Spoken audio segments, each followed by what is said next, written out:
আসসালামু আলাইকুম সুপ্রিয় শিক্ষার্থী, আমি নাজমুল হোসেন আপনাদের প্রত্যেককে স্বাগত জানাচ্ছি ডিসি মেশিন ক্লাসে। আজকে আমরা প্রবলেম 8 নিয়ে আলোচনা করব।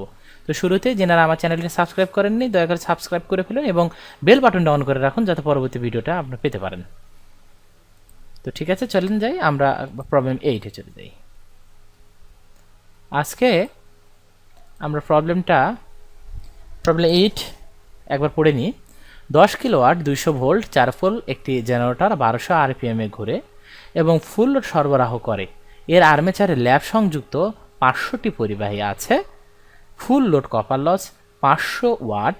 প্রতি বাসে ভোল্টেজ ড্রপ 12 ভোল্ট হলে প্রতি পোলে বলরেখার পরিমাণ নির্ণয় করো, অর্থাৎ বলরেখা মানে হচ্ছে ফ্লাক্সের পরিমাণটা নির্ণয় করতে হবে। তাহলে আমরা এই ধরনের অঙ্ক করার ক্ষেত্রে বরাবরই যে কাজটা করে আসি ঠিক সেই কাজটাই করব। আমরা প্রথমে ডাটা শিটটা দেখে নেব। ডাটা শিটটা দেখি। ডাটা শিটে আছে কি দেখেন, এখানে পি হচ্ছে এখানকার পাওয়ার, অর্থাৎ P is equal to 10 kilowatt মানে হচ্ছে 10,000 ওয়াট। Voltage 200 volt. পি এর মান 4। আচ্ছা, একটু খেয়াল রাখেন, এর আগের অঙ্কে কিন্তু আমি বলেছিলাম এটা কি ধরনের ওয়েন্ডিং সেটা আমাদের কিন্তু খেয়াল করতে হবে। এখানে কিন্তু এটা কিন্তু ল্যাপ ওয়েন্ডিং কথা বলা আছে। এর আগে যে অঙ্কটা করেছিলাম সেখানে কিন্তু ওয়েব ওয়েন্ডিংয়ের কথাটা বলা ছিল। আচ্ছা, যাই হোক, আমরা যখন অঙ্ক করতে যাব তখন এইগুলো সলিউশন আমরা পেয়ে যাব। পি এর মান 4, এন এর মান অর্থাৎ এটা কত আরপিএমে ঘুরে, এটা হচ্ছে 1200 আরপিএমে ঘুরে। এখানে বলা আছে আর্মেচারে সংযুক্ত পরিবাহী অর্থাৎ জেড এর মান আছে 500 এবং ফুল লোড কপার লস আছে 500 ওয়াট। প্রতি ব্রাশে ভোল্টেজ ড্রপ 1 ভোল্ট, অর্থাৎ ভিবি ইজিক্যাল টু 2 × 1 মানে হচ্ছে 2 ভোল্ট। বের করতে হবে বলরেখার পরিমাণ। আচ্ছা, তার এই ধরনের অঙ্কর ক্ষেত্রে আমাদের প্রথমে যে সূত্রটি করতে হবে সেটা হচ্ছে আর্মেচার কারেন্ট বের করতে হবে। আমরা আর্মেচার কারেন্টের সূত্র থেকে জানি IA ইজিক্যাল টু P/V, অর্থাৎ আমাদের যে পাওয়ার থাকবে সে পাওয়ারকে ভোল্টেজ দ্বারা ভাগ করলে আমাদের আর্মেচার কারেন্টটা বের হয়ে আসবে। এরপর আমরা সহজে আর্মেচার লসের যে সূত্র আছে সেটা থেকে আমরা এখানে আর এর মানটা বের করতে পারি। কিভাবে দেখুন, এখানে কিন্তু কপার লসের কথাটা আমাদের উল্লেখ আছে। এখানে কিন্তু কপার লস আছে কত, 500 ওয়াট। যদিও বা আমি এখানে কপার লসটা উল্লেখ করিনি, এখানে দেখুন কপার লস দেওয়া আছে 500 ওয়াট। আমরা যেহেতু কপার লসের সূত্র জানি I²R, তাহলে আর্মেচারে কপার লস হলে IA² RA। তাহলে এখন আমরা এই সূত্রে ফেলতে পারি RA equal to copper loss divided by IA²। তাহলে কপার লস আছে 500, আর্মেচার আছে 50, তাহলে এটার উপর স্কোয়ার করলে আমাদের যে মানটা বের হবে সেটা হচ্ছে আর্মেচারের মানটা বের হয়ে আসে। এখন আমাদের জেনারেটিং ইএমএফ অর্থাৎ উৎপাদিত ভোল্টেজ কত, E equal to V plus IA/RA plus VB।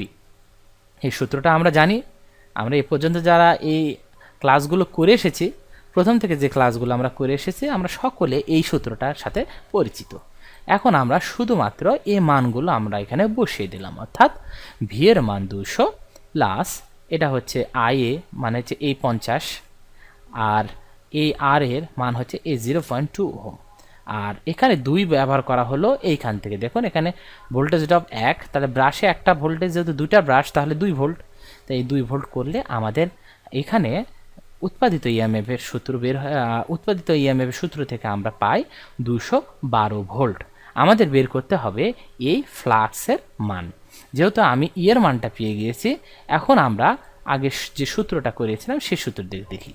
দেখুন, we know that E is equal to 5ZN divided by 16 into P divided by A। আমরা গত 7 নম্বর ক্লাসে কিন্তু জেনেছিলাম যে এই সূত্রের সাথে 10⁻⁻8 কেন লাগে কেন লাগে না। তারপর আপনাদের জ্ঞাতার্থে আমি আবারও বলছি, যদি প্রশ্নে লাইন্স কথাটা উল্লেখ থাকে তাহলে 10⁻⁻8 ব্যবহার করতে হয়। আর যদি শুধু ওয়েবারে থাকে বা কোনো কিছু না দেওয়া থাকে তাহলে আমাদের এই সূত্রটা ব্যবহার করতে হবে। আমাদের এই সূত্র থেকে আমাদের বের করতে হবে এই ফায়ের মান।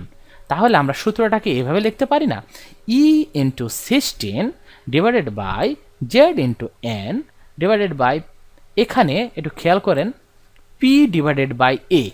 আমি সরাসরি এখানে মানটা বসিয়েছি কেন বোঝানোর জন্য, কারণ এটা হচ্ছে ল্যাপ ওয়াইন্ডিং।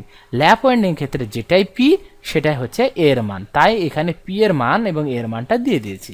এখন শুধু আমরা যদি এটা ক্যালকুলেশন করি তাহলে আমাদের অ্যান্সারটা যে দাঁড়ায় 0.012 ওয়েবার। আর যদি এটাকে লাইন্সে রূপান্তর করতে চাই তাহলে অবশ্যই 10⁻⁸ লাইন্স এটা লিখতে পারি।